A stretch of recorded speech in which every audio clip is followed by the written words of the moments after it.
How can we unlock the resilience to face setbacks and adversity? That's the topic we're going to be discussing today on Flourish-Meant.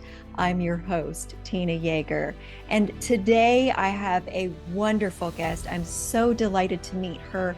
Her heart is really dedicated to helping people have the resilience needed in the crisis that we're facing with suicidality and mental health issues. Kristen Christy is our guest today, and she's a sought-after international speaker, author, and resilience expert. And she had experience of her own that I'll let her share with you. She also is the co-creator of the 988 Suicide and Crisis Lifeline. She's a passionate advocate for mental health awareness and suicide prevention.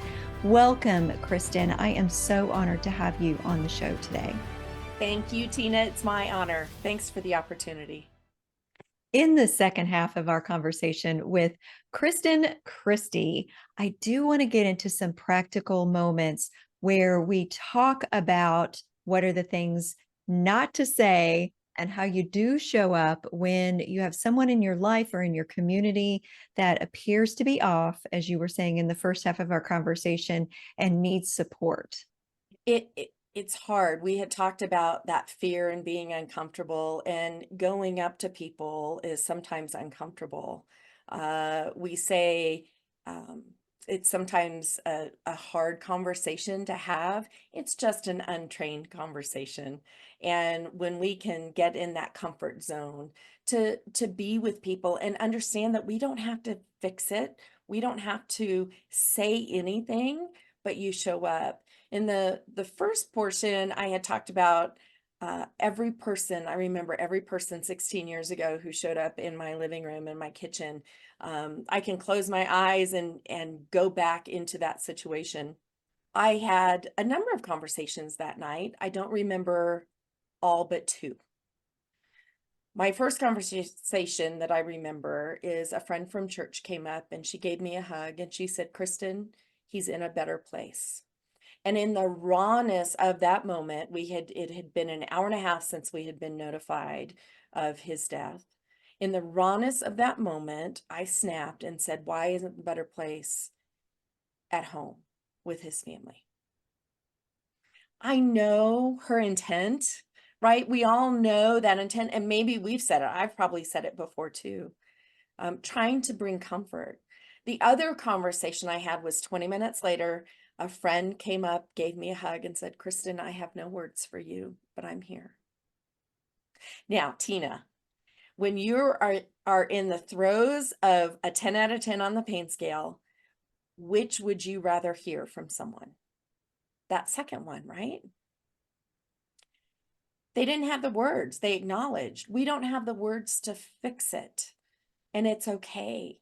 But to stand in that grief with them is so important. So how did people show up for us? Yes, we had people that made meals for us. Someone came and mowed the lawn for us. My hairdresser came over to the house to cut the boy's hair before the funeral, so we didn't have to go out. I got text messages and actual letters and cards in the mail. That's how they showed up. He died 3 weeks before Mother's Day, and who shops for Mother's Day when you have kids? It's usually the other parent. And my sister-in-law had sent roses for Mother's Day from the kids. She showed up and she did something. They all did something, not necessarily said something. And then they were intentional. They stayed in contact with us long after Don had died. Usually the first 30 to 45 days, people are very intentional, sending cards and checking in on us. And then life goes on and it's okay. Our 10 out of 10 maybe went down to a 9.99999. But we had some friends who stayed in contact with us throughout. And it wasn't just on milestones, but it was just checking in, inviting us to come over for dinner. I had a friend who said, "Kristen, every night at our house, we will have 3 plates out for you at our dinner table. You do not have to call ahead of time. You just show up. We will let you know if we're going out and we aren't going to be home. But for a year, that invitation was open. And we did take advantage of that just to get outside the house and get outside of our circumstances. So they showed up, they did something, and they were intentional. Wow, that is a wonderful set of very specific advice. I love that you're emphasizing the empathy over the answers. People want to give answers, they want to fix it, but fixing it is not as important as showing compassion. And that's what people need to remember. And we need to train people in our church congregations better about how we just show up with compassion, and your work for them, your warmth for them is going to matter way more than your words for them, especially since most of the words you can say will fall short. Yes, yes. But show up, get out, get uncomfortable. It's okay. That's when we grow. If you think of fear as a boundary of a circle rug, step outside that comfort zone, step over that fear. That's when you grow. If it doesn't challenge you, it doesn't change you. So it's okay. Step out of that, but more importantly, do it together. Do it Mhm. with someone else. If you don't feel comfortable going by yourself, call a friend and say, "Will you come with me? And let's do this together." It's just like calling 988, the suicide and crisis line. Um, I started advocating for a 3-digit number for that, for the instead of the 1-800 number that we have. We still have that number, 800-273-TALK. But 988, it took 12 years, and it finally went into it went national in July of 2022. You can dial 988 and reach the Suicide Crisis Lifeline. Dial 1 if you're a veteran or military to reach someone with that cultural understanding. Dial 2 for Spanish speakers. It's so important. And it's not just there for when you're in crisis, Tina. It's there for you when you have someone you care about in your sphere of influence and you want to help them in the right way. You can call and say, "I'm calling for a friend," and mean it, and they can help walk you through. Resilience is our skills. There, we build skills just like cooking and learning a foreign language. It's building on those skills. The lessons I learned during my stroke have helped me in the other tests that I've had to go through with my children and my family. And guess what? I am ready. Bring it on. I know that I'm going to have more adversities, but adversities create perseverance and endurance and resilience, which creates character, and character creates hope. And because there's hope for tomorrow, there's power in today. Oh, that's a really powerful statement.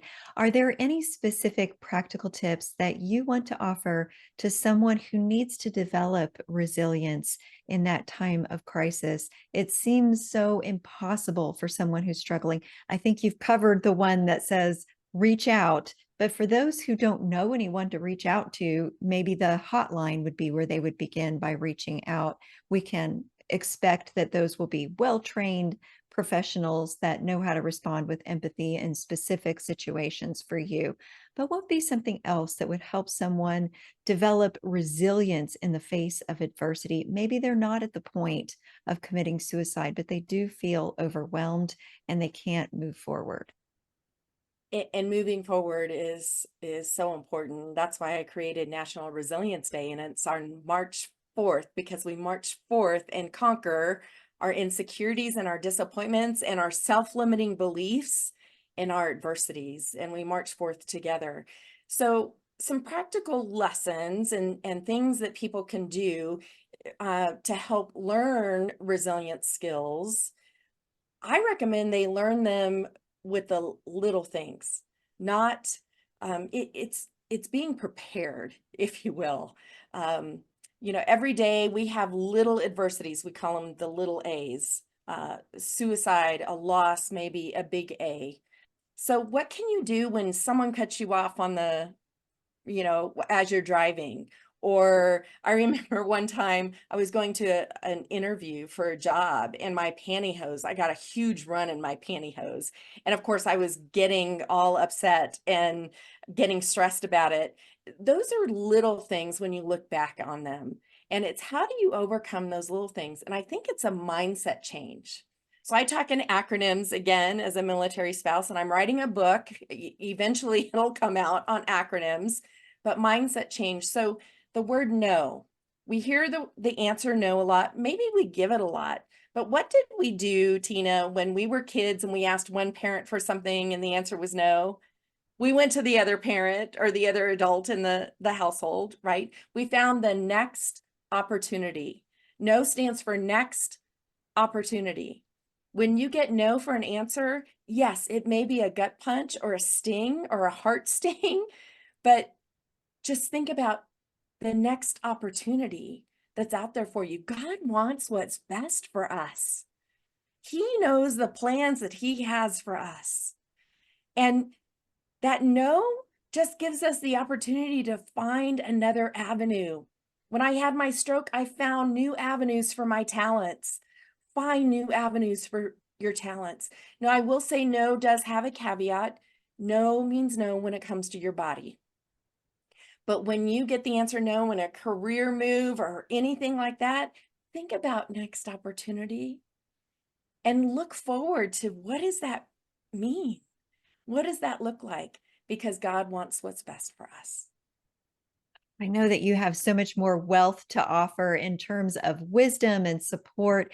Can you share with the audience how they can stay connected with you and they can get support if they desperately need it?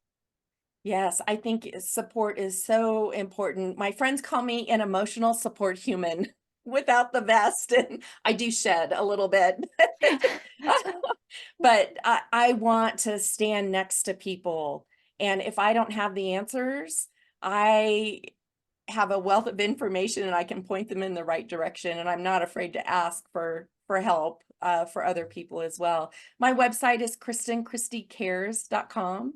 My phone number is 620-304-HOPE 4673. And you can find me on social media. Just Google Kristen Christy. There are a few of us out there, but you'll see that I'm known as America's resilience expert and coach and trainer, and would love to connect with your audience and stay connected with you, Tina. I really appreciate the opportunity today. I'm so glad that you came on the show. I know that all of you listening feel as though you could just take a big hug from Kristen Christy right now, and you will be wanting to get in touch with her for support to learn more about how you can support others. And of course, I also hope that you will hit subscribe and come back for the next episode of Flourishment.